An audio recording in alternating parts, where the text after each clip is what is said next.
Donc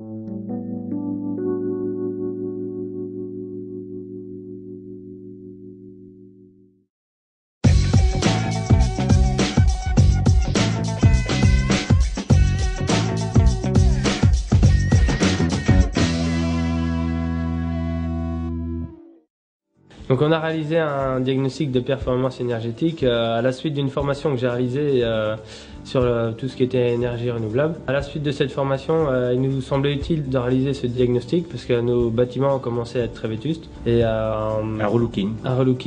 Ils étaient très consommateurs en gaz. Comme c'est des bâtiments statiques. Donc un bâtiment statique, c'est un bâtiment qui a une ventilation naturelle. Le plan de performance énergétique nous a apporté des aspects visuels sur notre exploitation. On était des gros consommateurs de gaz pour les bâtiments. Ça nous a permis aussi de nous comparer par rapport à d'autres exploitations au niveau de tout ce qui était fuel pour la partie bovine et puis engrais et aussi si nos effluents étaient bien apportés sur nos terres. C'est la partie bovine, c'est un changement qui s'effectue tous les jours, essayer de baisser la consommation de fuel avec les nouveaux systèmes, des technologies qui sont mises en place sur le tracteur maintenant. Puis sur la partie volaille... Sur un site, on a mis les échangeurs. Alors, nous, sur ce site-là, c'est 2 bâtiments de 800 m² avec 2 échangeurs par bâtiment. Mais il faut savoir que les échangeurs, ils peuvent couvrir 1000-1200 m². Alors leur coût, nous sur ce site là-bas, ça nous est revenu à peu près à 14 000 € les 2 échangeurs, plus 3 500 € le boîtier pour les conduire. Et sur l'autre site, c'est des volets, c'est des régules qui ont été montées pour automatiser les entrées d'air dans les bâtiments.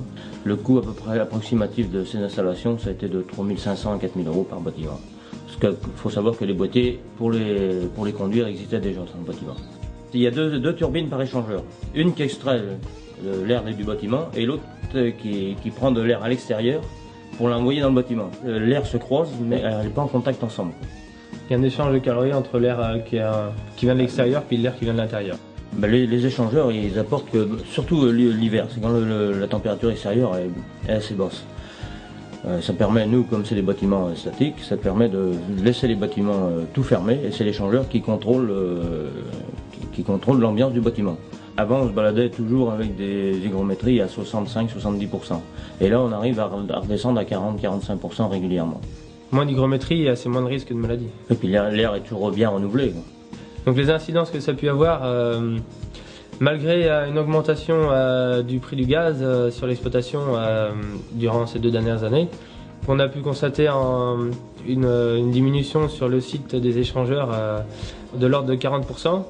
Mais sur ces 40%, vraiment 20 sont peut-être réellement dus à l'échangeur et 20 sont dus aussi, comme on n'a pas assez de recul, peut-être à un hiver qui n'était pas très rigoureux et à pas beaucoup d'hygrométrie dans l'air extérieur. En installant les régules, on a amélioré nos conditions de travail. Le gros avantage aussi qu'il peut y avoir, c'est qu'il y a moins de différence de température, surtout la nuit, parce qu'on n'est pas toujours avec les animaux, donc la nuit il y a moins de variations de température entre le début de nuit et puis la fin de nuit. On ne regrette pas du tout d'avoir fait ce diagnostic, ça nous a permis un gain de temps quand même assez conséquent au niveau de main-d'œuvre sur l'exploitation. Oui, et de relooker aussi nos bâtiments. De relooker nos bâtiments et faire une économie d'énergie qui, on sait, ne fait qu'augmenter. Suite au diagnostic énergétique qu'on a réalisé sur l'exploitation, dans la foulée, on a engagé une étude avec CR France sur les panneaux photovoltaïques. Donc ça s'est pas avéré concluant pour nous. On a un projet de remettre le 2e site avec des échangeurs pareils que le 1er site.